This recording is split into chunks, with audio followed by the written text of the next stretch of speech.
머릿속으로만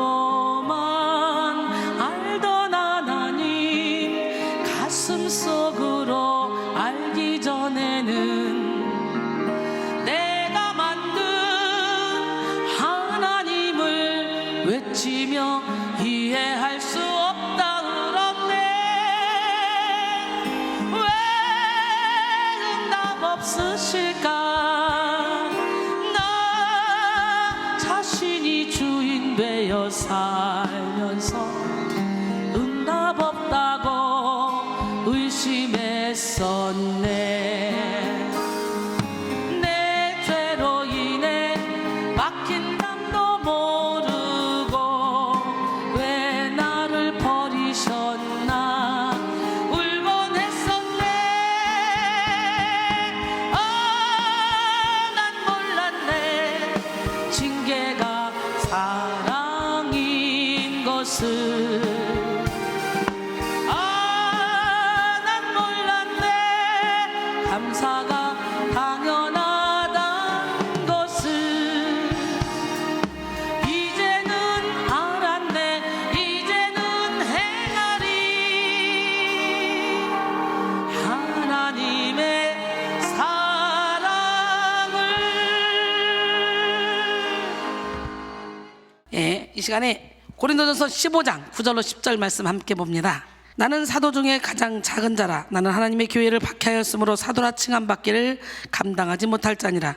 그러나 내가 나 된 것은 하나님의 은혜로 된 것이니 내게 주신 그의 은혜가 헛되지 아니하여 내가 모든 사도보다 더 많이 수고하였으나 내가 한 것이 아니요 오직 나와 함께 하신 하나님의 은혜로라. 개혁의 영성이라는 테마로 이제 주일 오후 예배를 갑니다. 오늘은 첫 번째로 오직 은혜. 뭐라고요? 오직 은혜. 여러분, 개혁은 본질에서 벗어난 부패와 허례허식을 제거하고 더 나은 방향으로 조직이나 시스템을 고치는 것입니다. 개혁은 핵심 가치를 살리고 변질과 왜곡을 최소화하는 그런 것입니다. 그리스도인의 신앙은 항상 개혁되어야 합니다.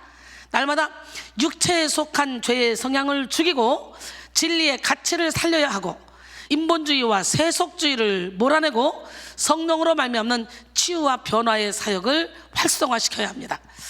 은연중에 파고든 안일주의와 이기주의를 제거하고 영적인 긴장과 열정을 새롭게 해야 합니다. 죽은 물고기는 흐르는 물에 속절없이 떠내려갑니다. 그렇듯이 개혁되지 않은 죽은 신앙은 세상 풍조에 휩쓸려 그냥 세상 사람과 다르지 않게 살아갑니다. 한때 탁월함과 특별함을 지닌 신앙인도 개혁 정신을 잃으면 순식간에 녹이 슬어버리고 시대에 뒤떨어진 낡은 삶으로 전락하고 마는 거예요. 그러므로 우리는 개혁의 영성을 가지고 날마다 새로워져야 돼요. 날마다 이전 것은 지나갔으니 보라 나는 새 것이 되었다. 날마다 하나님의 관점으로 자기를 살피고 생각의 개혁, 마음의 개혁, 입술의 개혁, 행실의 개혁을 이루어서 의와 진리의 본질을 살려야 합니다. 에베소 4장 22절로 24절 너희는 유혹의 욕심을 따라 썩어져가는 구습을 따른 옛사람을 벗어버리고 오직 너희 심령이 새롭게 되어 하나님을 따라 의와 진리의 거룩함으로 지으심을 받은 새 사람을 입으라 그랬어요. 할렐루야. 로마서 12장 2절에 보니까 너희는 이 세대를 본받지 말고 오직 마음을 새롭게 함으로 변화를 받아 하나님의 선하시고 기뻐하시고 온전하신 뜻이 무엇인지 분별하도록 하라 그랬어요. 오늘 이 시간에 우리 변화됩시다. 중세시대 로마 교황청이 중대한 과업은 뭐였냐? 성 베드로 성당을 웅장하게 짓는 거였습니다. 로마 카톨릭은 성 베드로 성당을 세계 최대급의 건축물로 만들려고 했습니다. 그래서 미켈란젤로, 부오라노티를 비롯해서 당대의 아주 최고의 건축가들을 불러서 건물을 설계했고 레오나르도 다빈치 같은 화가를 불러서 벽화를 그렸습니다. 그러다 보니까 돈이 너무 많이 들었어요. 그래서 이 부족한 건축 헌금을 모으려고 교황청에서 신도들에게 면죄부를 팔게 됐어요. 죄 용서에 대한 값을 정한 것입니다. 예를 들면 살인한 사람은 2천만 원을 헌금해야 죄 용서를 받을 수 있다고 설계를 했어요. 남의 것을 훔친 사람은 1,000만 원의 면죄부를 팔았습니다. 이런 면죄부를 통해 건축 헌금을 모으다 보니까 그 당시 유럽의 경제가 휘청거렸다고 합니다. 당시 면죄부를 팔았던 수도사 테젤은 동전이 괴짜게 짤랑하고 떨어지면 영혼은 그 즉시 연옥에서 천국으로 간다고까지 말했어요. 면죄부에 얽힌 웃지 못할 이야기가 있습니다. 교황청에서 파견된 신부가 어느 도시에서 면죄부를 팔아서 돈을 많이 거두었습니다. 그런데 신부가 교황청으로 그 돈을 다 가지고 이제 가는 길에 강도를 만났어요. 이 강도가 신부에게 돈을 내놓으라 그랬어요. 그러자 신부가 강도에게 호통을 쳤습니다. 야 이놈아, 이 돈이 어떤 돈인 줄 알아? 네가 어떻게 이 돈을 강도짓 하려고 그래? 이 돈은 거룩하신 하나님의 돈이야. 이 거룩한 돈을 강도짓 했다가는 다시는 용서받지 못할 줄 알아라. 그러면서 썩 물러가라 그랬어요. 근데 강도가 씩 웃으면서 자기 주머니에서 2장의 면죄부를 꺼내면서 이런 말을 했습니다. 신부님, 저는 며칠 전에 신부님에게 면죄부 2장을 샀습니다. 하나는 지금까지 강도짓 한 것에 대한 면죄부요, 다른 한 장은 앞으로 하게 될 강도짓에 대한 면죄부입니다. 이 면죄부만 있으면 앞으로 어떤 강도짓을 해도 저는 죄 용서를 받는다고 분명히 신부님이 하신 얘기를 들었습니다. 강도가 이렇게 말하면서 신부의 돈 보따리를 빼앗아가지고 도망갔다는 얘기가 있습니다. 재밌지 않습니까? 1517년 10월 31일 독일의 젊은 수도사 마틴 루터는 부패한 로마 가톨릭에 대항하여 비텐베르크 성당 문에 95개조 반박문을 걸었습니다. 그 반박문에는 면죄부 판매, 교황권 남용, 속죄 규정의 문제점들을 비판하는 내용이 담겨 있었습니다. 마틴 루터는 이 대다수가 당연하게 받아들이는 관습에 대해 갈등을 했고, 진정한 하나님의 뜻이 무엇인지 거기에 대해서 연구를 했습니다. 그의 개혁 정신은 결국 멜랑이톤, 존 칼빈, 쯔빙글리 등의 종교 개혁자들로 대표되는 개혁의 시대의 정신과 만나 개신교의 탄생을 가져왔습니다. 마틴 루터는 오직 은혜, 오직 믿음, 오직 성경을 외쳤고, 존 칼빈은 여기에 더해서 오직 그리스도, 오직 하나님께 영광을 더했습니다. 그래서 오직 은혜, 오직 믿음, 오직 성경, 오직 그리스도, 오직 하나님께 영광은 종교개혁의 5대 강령이 되었어요. 이제 5주에 걸쳐서 개혁의 영성이라는 테마로 이 5가지의 주제에 대해서 설교를 할 때 여러분 모두가 신앙의 순수성, 이 본질을 살리고 불필요한 거품을 다 제거하는 기회로 삼으시길 바랍니다. 존 칼빈은 개혁된 교회는 항상 다시 개혁되어야 한다라고 했습니다. 개혁은 언제나 또 다른 개혁을 필요로 합니다. 육신의 옷을 입고 있는 그리스도인에게는 항상 개혁의 필요가 존재합니다.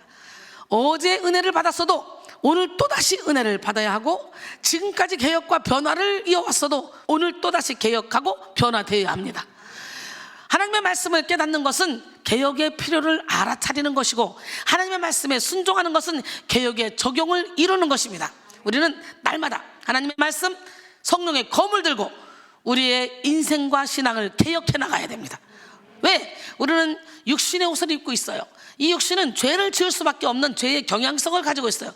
그렇기 때문에 날마다 죽어가고 매일 개혁해야 돼. 경건생활을 개혁하고, 인간관계를 개혁하고, 부지불식간의 습관과 언행을 개혁해야 합니다. 여러분은 언제 어디서 누구를 만나든 기쁨으로 환하게 웃으면서 맞이할 수 있는 만남을 가져야지, 어딘가 뭔가 자꾸 불편하게 만들어 놓고 원수를 만들어 놓고 헤어지면 원수는 외나무 다리에 가서 만나는 거예요.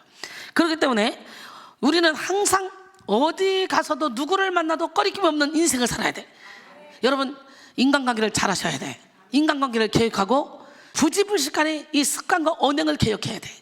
입만 벌리면 부정적인 말하고 남에게 피해주는 말하고, 이런 사람들이 있어요. 그러면 그 사람이 가는 곳곳마다 이간질의 영이 돌아다니면서 문제를 일으켜.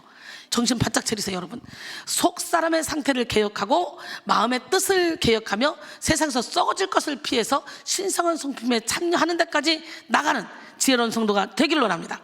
베드로서 1장 3절로 4절, 그의 신기한 능력으로 생명과 경건에 속한 모든 것을 우리에게 주셨으니 이는 자기의 영광과 덕으로서 우리를 부르신 이를 알므로 말미암습니다.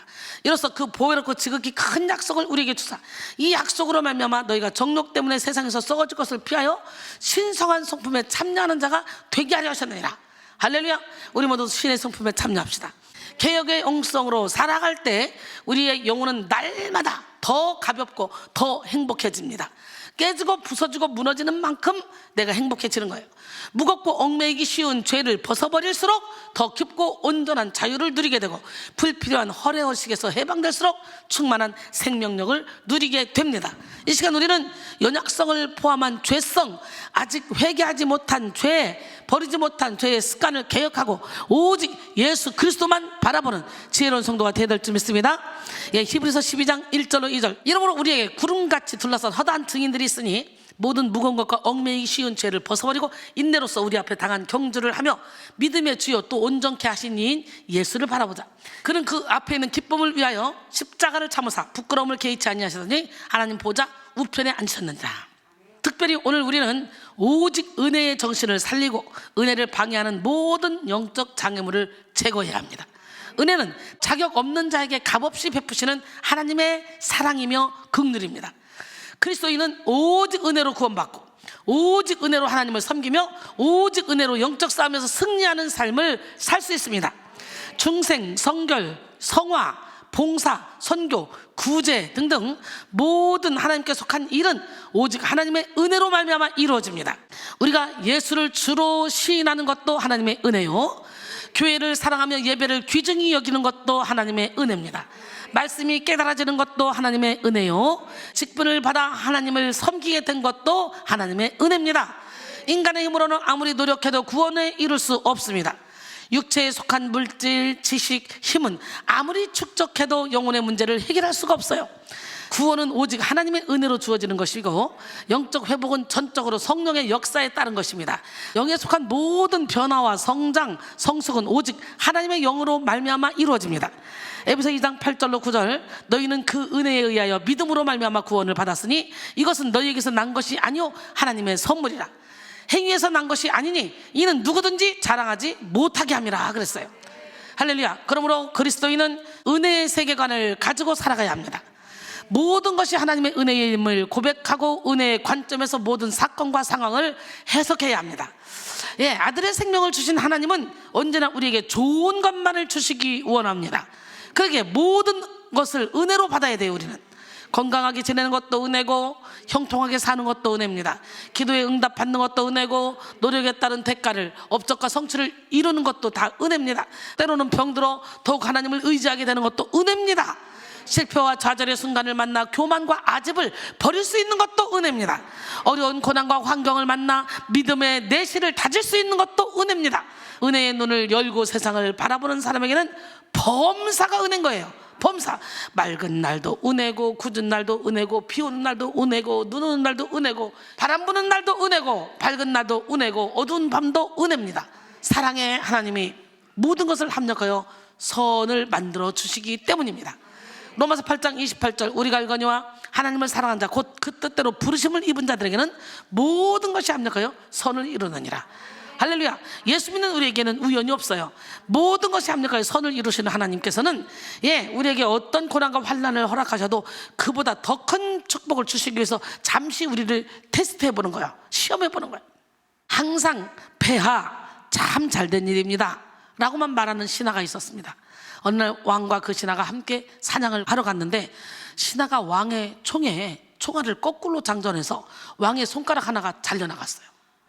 그러자 신하가 말합니다. 폐하 참 잘된 일입니다. 왕이 분노해서 그 신하를 감옥에 집어넣었습니다. 이듬해 왕이 다시 사냥을 나갔다가 길을 잃어서 식인종에게 붙잡혔습니다. 식인종들이 가만히 살펴보니까, 먹으려고다가 가만히 살펴보니까 왕의 손가락 하나가 없는 거예요. 이 음식은 흠이 있구나, 돌려보내라. 나는 흠 있는 것을 안 먹는다. 흠이 있어서 안 먹고 그냥 보냈어요. 식인종에게 풀려난 왕이 얼마나 감사하겠어, 손가락 잘린 게. 그래서 감옥에 가서 신하에게 말했습니다. 자네 덕분에 살았네, 미안하네. 그러자 신하가 말합니다. 폐하 참으로 잘된 일입니다. 제가 감옥에 안 들어왔으면 폐하와 같이 사냥을 나갔을 것이고 저는 흠없는 음식이 되어 식인종의 밥이 됐을 것입니다. 은혜의식은 만족을 모르는 인간의 욕심을 이기고 현재 주어진 것들 속에서 행복을 알게 합니다. 모든 상황 속에서 감사의 조건을 찾게 하며 영적 깨달음을 얻게 합니다. 모든 행사 가운데 하나님의 역사를 감지하게 하고 하나님을 인정하며 찬양하게 하는 우리 하나님, 그 하나님은 우리에게 지금 영적 깨달음을 허락하실 줄 믿습니다. 뿐만 아니라 은혜의식은 모든 일은 쉽고 즐겁게 만들어 하나님의 공급과 도움을 보게 하기에 넉넉하게 감당하게 하고 모든 일을 행한 후에 하나님께 영광 돌리게 합니다. 은혜의식을 가진 자는. 근데 간사한 마귀는 성도가 오직 은혜로 살아가지 못하도록 크게 두 가지 계략을 사용합니다. 첫째는 모든 것을 우연이라고 생각하게 만들어요. 그래서 허무주의에 빠지게 만들어요. 둘째는 인간의 노력으로 모든 것이 이루어진다고 생각하게 만들어서 인본주의에 빠지게 하는 것입니다. 사탄의 미혹에 넘어가서 모든 것이 우연이라고 생각하는 사람들은 인생의 시작과 끝을 찾지 못합니다. 원인과 결과를 발견하지 못하고 삶의 의미를 깨닫지 못합니다. 또 모든 것이 어쩌다 보니 우연히 일어난 일이야, 그러니까 감사할 거 없어, 그러니까 깨달을 것도 없어 라고 생각합니다. 그러니까 이런 사람들은 개혁할 것도 없고 회개해야 할 것도 없어요. 그래서 모든 것이 우연이라고 생각하는 사람들은 허무주의와 회의주의에 빠져서 대충대충의 태도로 일관합니다. 설교를 들어도 우연히 전해진 말씀이라고 치부하고 큰 의미를 부여하지 않고, 찬양을 들어도 수백 수천 곡 우연히 불려진 찬양이라고 생각해서 무심코 그냥 지나갑니다. 그러나 실상 그리스도인의 삶에는 우연이 없습니다. 천하의 모든 일은 하나님의 허락하심 속에 일어납니다. 마태복음 10장 29절로 31절, 참새 두 마리가 한 아사리온에 팔리지 않느냐? 그러나 너희 아버지께서 허락하지 아니하시면 그 하나도 땅에 떨어지지 아니하리라. 너희에게는 머리털까지 다 세신 바 되었나니 두려워하지 말라. 너희가 많은 참새보다 귀하니라 그랬어요. 여기서 참새는 가치 없는 미물을 대표하는 것입니다. 당시에는 식용을 목적으로 참새를 시장에서 판매했는데, 예수님이 살아있을 당시에는 두 마리에 한 아사리온 혹은 다섯 마리에 두 아사리온, 누가복음 12장 6절이에요. 이렇게 팔렸어요. 예수님은 그런 하찮은 미물도 하나님이 허락하지 않으면 하나도 땅에 떨어지지 않는다고 했습니다. 심지어 머리털까지 세시는 하나님은 모든 일이 하나님의 손 안에 있음을 말씀하셨어요. 그러므로 우리는 모든 것을 우연으로 치부하는 허무주의를 경계해야 합니다. 또 인간의 노력으로 모든 것이 이루어진다고 생각하는 인본주의를 물리쳐야 합니다.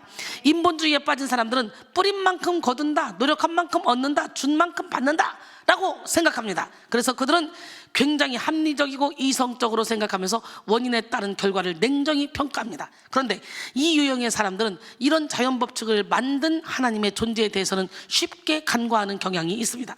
사실 인간의 노력에는 반드시 하나님의 은혜가 전제됩니다. 하나님이 생명을 주시고 모든 환경을 허락해 주셔야 노력이라는 행위를 할 수 있기 때문이에요. 딱따구리가 천둥과 번개가 치는 날 큰 고목나무에 올라가 벌레를 쪼아먹고 있었습니다. 톡 나무를 찍는 순간 와지끈하고 나뭇가지가 부러졌어요. 딱따구리가 깜짝 놀라 날아가며 하는 말, 내 힘이 정말로 세구나 라고 했습니다. 마침 벼락이 떨어져 나뭇가지가 부러진 것을 자기 힘으로 된 줄로 착각했던 거예요. 이런 사람 많아요. 개구리 올챙이 쪽 생각 못하고. 하나님은 그런 사람을 통해 일하지 않습니다. 우리는 겸손 또 겸손 또 겸손으로 무장해야 돼. 세월이 가면 갈수록 더 낮아져야 돼. 더 낮아져야 돼. 이게 열매입니다.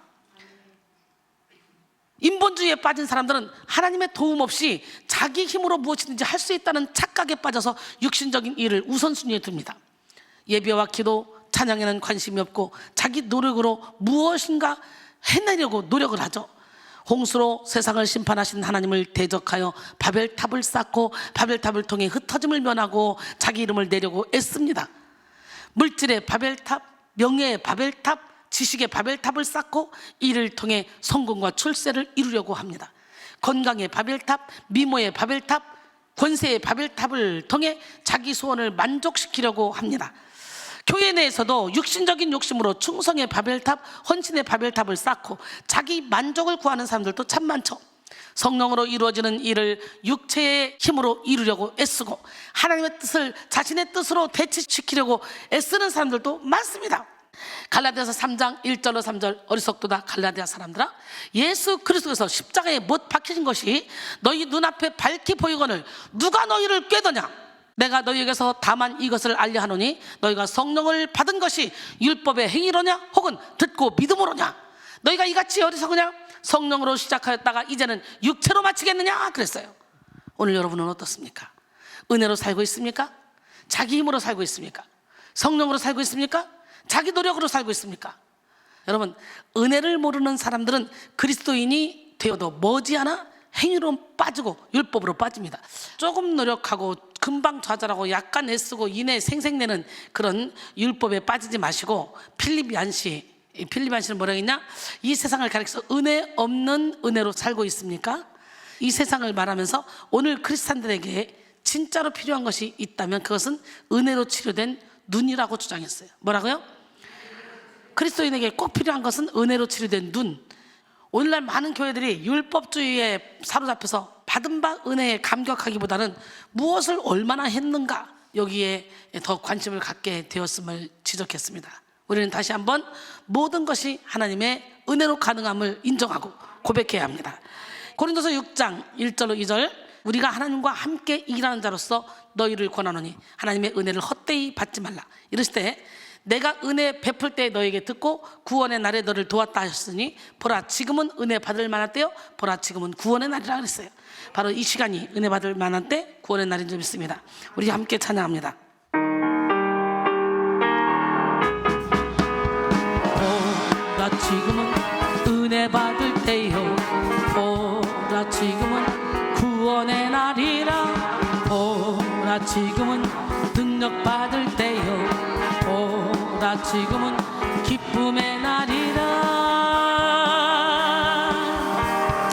은혜의 때, 구원의 날, 나를 도우시는 하나님. 능력의 때, 기쁨의 날, 나를 이끄시는 하나님. 보라 지금은 은혜 받을 때요, 보라 지금은 구원의 날이라. 보라 지금은 능력 받을 때요, 보라 지금은 기쁨의 날이라. 주는 나의 피난처라. 주 하나님 찬양하라. 나의 구원 주 하나님 경배하여라. 보라 지금은 치료받을 때요, 보라 지금은 기적의 날이라. 보라 지금은 위로받을 때요, 보라 지금은 평강의 날이라. 치료의 때, 기적의 날, 나를 고치시는 하나님. 위로의 때, 평강의 날, 나를 안으시는 하나님. 보라 지금은 치료받을 때요, 보라 지금은 기적의 날이라. 보라 지금은 위로받을 때요, 보라 지금은 평강의 날이라. 주는 나의 피난처라. 주 하나님 찬양하라. 나의 구원 주 하나님 경배하여라.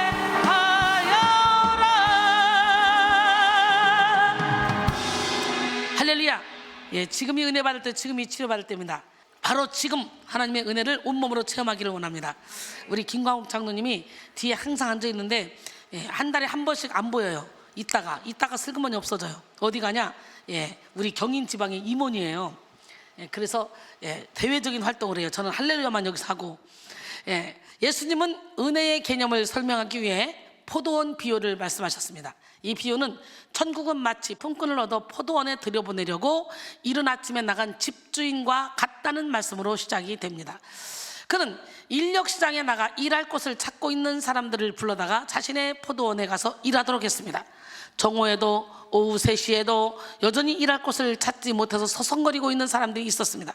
그들도 또한 자신의 포도원에 가서 일하도록 했습니다. 그리고 오후 5시에도 초췌한 모습으로 종일토록 일할 곳을 찾지 못해 애태우고 있는 사람들을 발견했어요. 시간이 얼마 남지 않았지만 그들도 가서 일하도록 했습니다. 그런데 문제는 품삯을 지급하는 시간에 일이 일어났어요. 늦게 온 사람, 5시에 온 사람부터 불러다가 품삯을 주는데 모두 다 같은 품삯을 취급하는 거예요.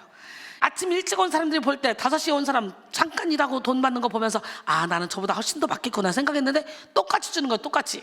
여러분들은 불평하겠어 안 하겠어? 여러분들도 불평하겠잖아요, 그죠? 어떻게 하루 종일 일한 사람과 고작 1시간 일한 사람을 똑같이 취급합니까? 그리고 데모를 합니다. 그러나 주인은 개의치 않고 이렇게 말했어요. 내가 뭘 잘못했는가? 약속대로 정확하게 한 데나리온을 주지 않았는가? 내 것을 가지고 내 맘대로 하지도 못하는가?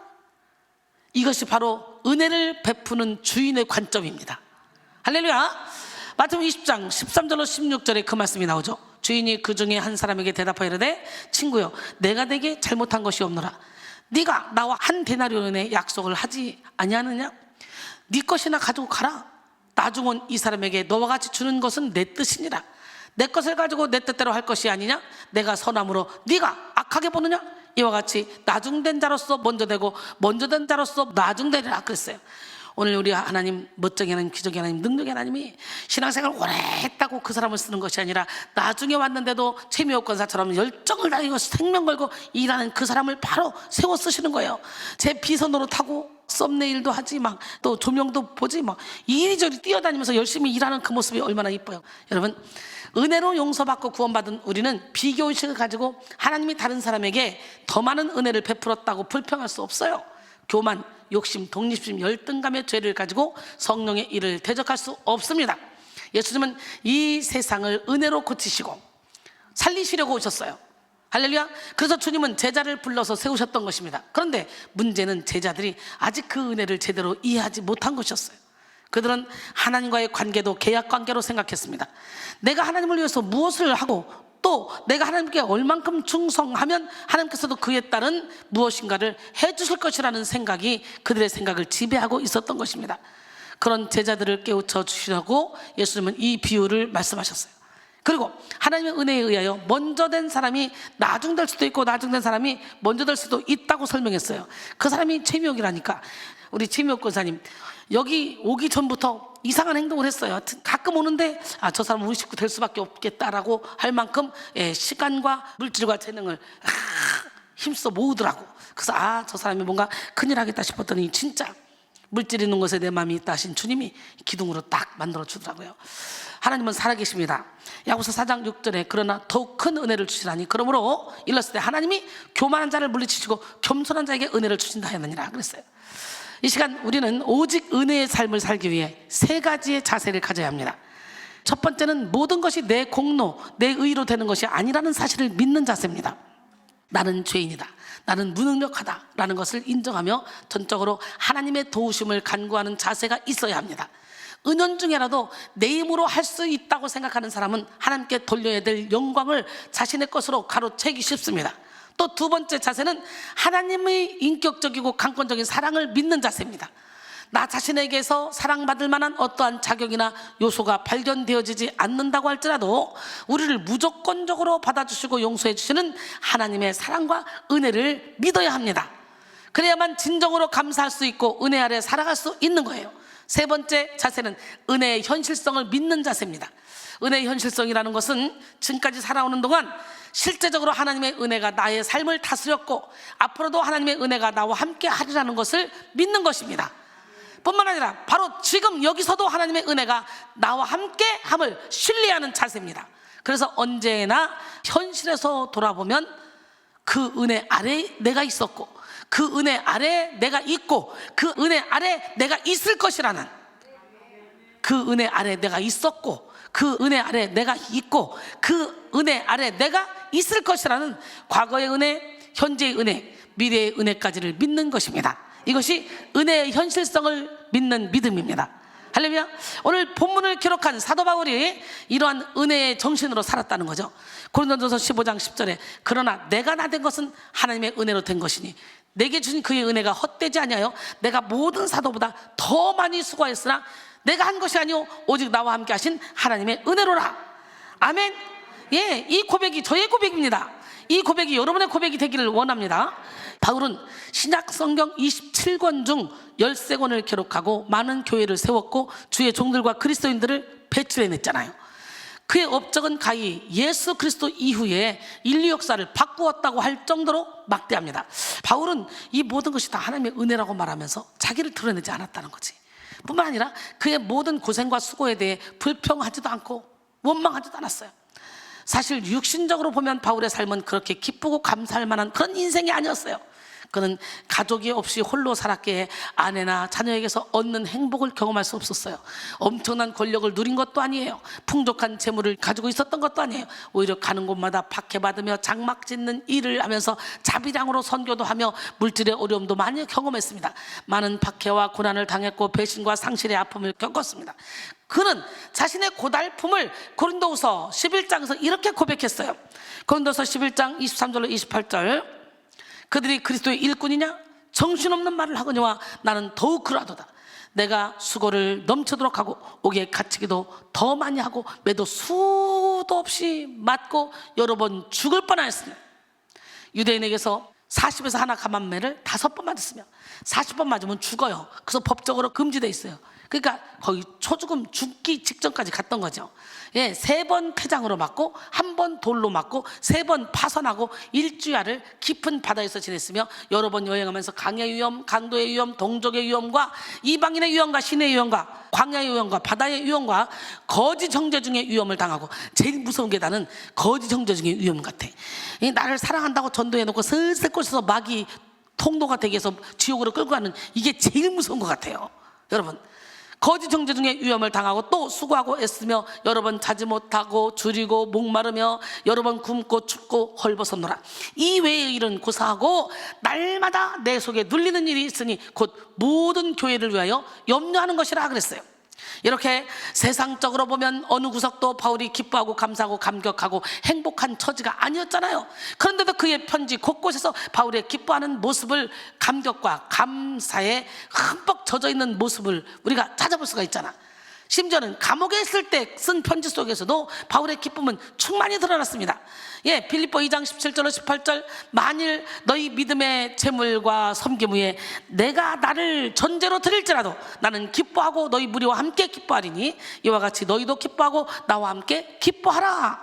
빌립보 4장 4절에 주 안에서 항상 기뻐하라. 내가 다시 말하더니 기뻐하라. 할렐루야. 감옥에 갇혀있는 바울이 이렇게 기뻐한 것은 무엇 때문이었을까요? 세상에는 바울보다 훨씬 더 좋은 환경에서도 기뻐하기보다 슬퍼하고 슬픔과 절망 속에서 살아가는 사람들이 얼마나 많이 있습니까? 좋은 환경 속에서도 크게 한번 웃지도 못하고 힘들고 짜증스러운 인생을 사는 사람들도 얼마나 많습니까? 그런데 사도 바울은 극한 고난과 아픔 속에서도 감격과 감사를 누렸어요. 바울은 그 비결을 한마디로 말하고 있죠. 바로 하나님의 은혜. 할렐루야. 하나님의 은혜 때문에 어떤 상황 속에서도 기뻐하며 감사할 수 있었던 것입니다.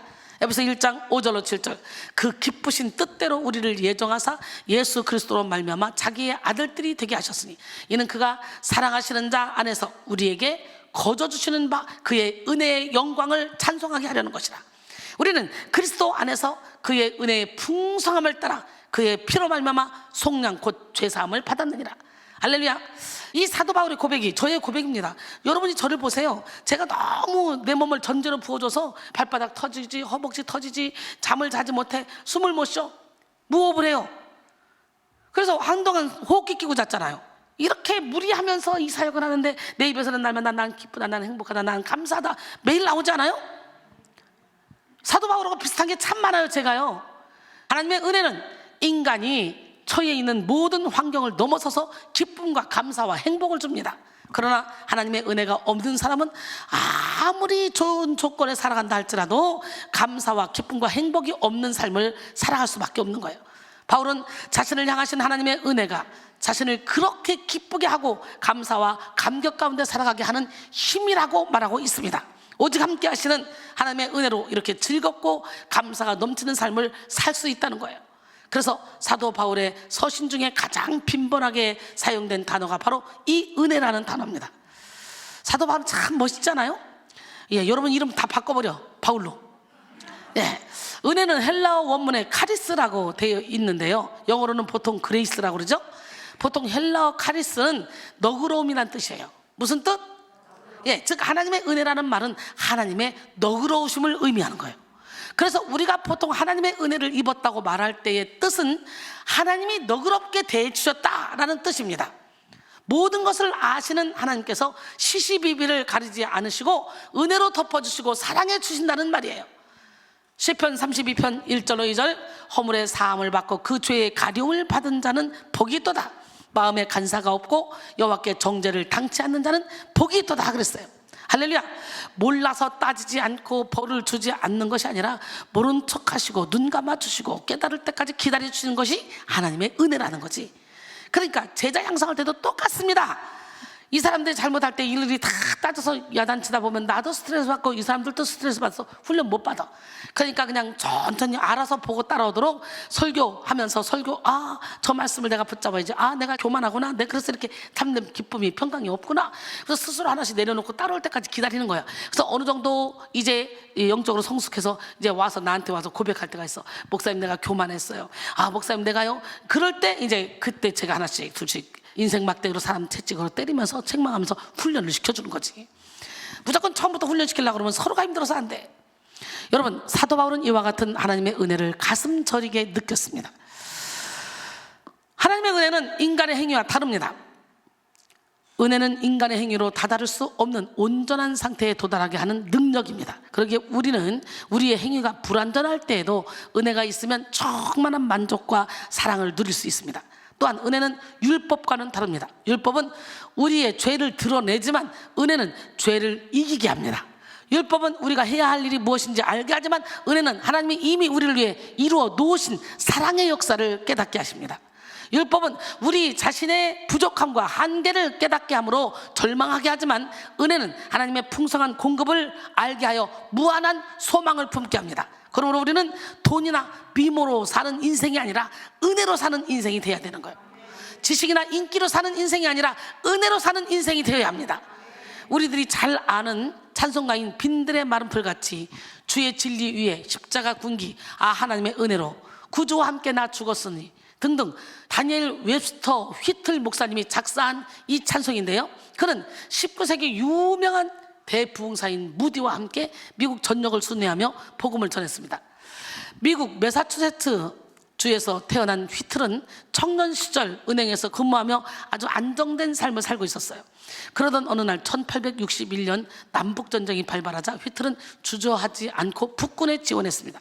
그는 곧 전투에 투입되었고 얼마 지나지 않아 소령이 되었지만 불행하게도 포탄 파편을 맞아 오른팔을 잃고 포로로 잡혔고 상처 때문에 병원에 입원하게 되었습니다. 병상에 누워 괴로워하던 휘틀은 시간이 날 때마다 입대할 때 어머니가 건네주신 성경책을 꺼내어 읽곤 했습니다. 하루는 간호사가 그에게 다가와 죽어가는 소년 병사가 그리스도를 영접하도록 기도해달라고 부탁했습니다. 그가 틈날 때마다 성경을 읽고 있었으므로 간호사는 그를 크리스천이라고 생각했던 것이죠. 그러나 휘틀은 자신은 그럴 자격이 없는 사람이라며 거절했습니다. 왜냐하면 휘틀은 아직 그리스도를 영접하지 않았을 뿐만 아니라 제대로 기도해 본 적도 남을 위해 기도한 적도 없었기 때문이에요. 그러나 사경을 헤매는 소년 병사를 못 본 채 할 수는 없었습니다. 휘틀은 병실 침대 앞에서 무릎을 꿇고 더듬거리며 자신이 지었던 죄를 회개한 후에 그 소년이 예수를 구주로 영접하게 해달라고 소년을 붙들고 기도했습니다. 기도가 끝나자 그 소년은 곧 세상을 떠났어요. 기도를 마친 휘틀은 그 소년의 얼굴에서 고통 대신 평화의 모습을 보았습니다. 이 일로 크게 감동받았고 앞으로 하나님께서 자신을 사용하실 것이란 확신을 갖게 되었습니다. 소년이 운명하고 난 뒤에 휘틀이 써둔 찬송시가 바로 하나님의 은혜로 이 쓸데없는 자, 이 찬양입니다. 우리는 인간적인 우리의 잘남이나 행위를 드러낼 것이 아니라 우리의 부족함에도 불구하고 우리를 써주시는 하나님의 은혜를 찬양해야 됩니다. 우리는 너그럽게 여겨주시고 사랑해 주시는 하나님의 그 사랑을 높여야 하고 우리의 모든 허물을 도말하고 새로운 인생을 살게 하는 하나님의 능력을 자랑해야 합니다. 사도 바울은 부족한 자신을 사용해 주시는 하나님께 늘 감사했습니다. 자신을 충성되이 여겨 직분을 맡겨주심에 감사했고 비방자요 박해자며 폭행자였던 과거를 용서해 주심에 감사했습니다. 디모데전서 1장 12절로 17절 나를 능하게 하신 그리스도 예수, 우리 주께 내가 감사함은 나를 충성되이 여겨 내게 직분을 맡기심이니 내가 전에는 비방자요 박해자요 폭행자였으나 도리어 긍휼을 입은 것은 내가 믿지 아니할 때 알지 못하고 행하였습니다. 우리 주의 은혜가 그리스도 예수 안에 있는 믿음과 사랑과 함께 넘치도록 풍성하였도다. 미쁘다. 모든 사람이 받을 만한 이 말이요 그리스도 예수께서 죄인을 구원하시려고 세상에 임하셨다 하였도다. 죄인 중에 내가 괴순이라. 그러나 내가 긍휼을 입은 까닭은 예수 그리스도께서 내게 먼저 일체 오래 참으심을 보이사 후에 주를 믿어 생명 얻는 자들에게 본이 되게 하려 하심이라. 영원하신 왕 곧 썩지 아니하고 보이지 아니하고 홀로 하나이신 하나님께 존귀와 영광이 영원 무궁하도록 있을지어다. 아멘. 그랬어요. 할렐루야. 바울의 인생에서 남은 것은 하나님의 은혜밖에 없었다는 거지. 이 시간에 여러분의 인생에서 남은 것은 뭐만 있어야 돼? 하나님의 은혜. 자기 수고를 드러내며 생색내지 않았고 남들보다 더 고생한 것을 자랑하지도 않았어요. 여러분 보세요. 저도 24시간 제 삶이 없잖아요. 개인적인 삶이 한 개도 없어요.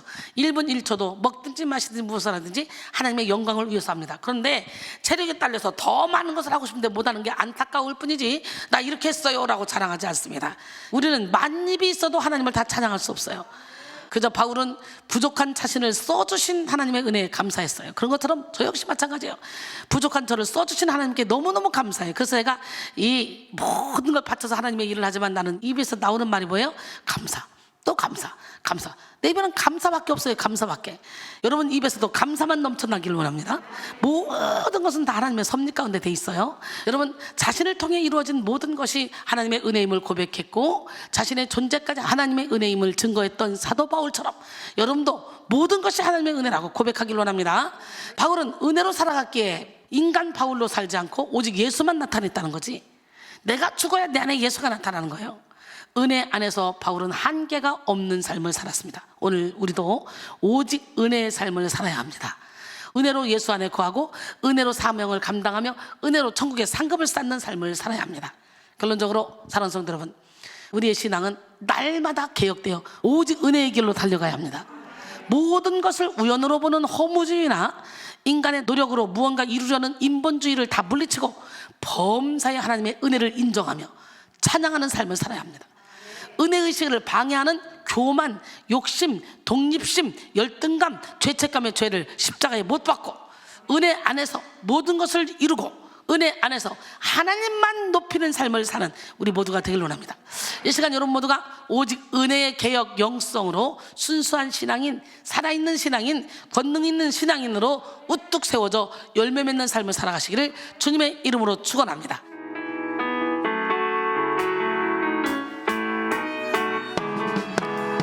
내 안에 있는 잠재력을 깨워 빛을 발하기 원하네. 하나님이 심어놓으신 잠재력을 발견하기 원해.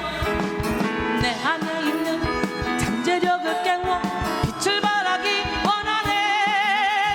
하나님이 심어놓으신 잠재력을 발견하기 원해.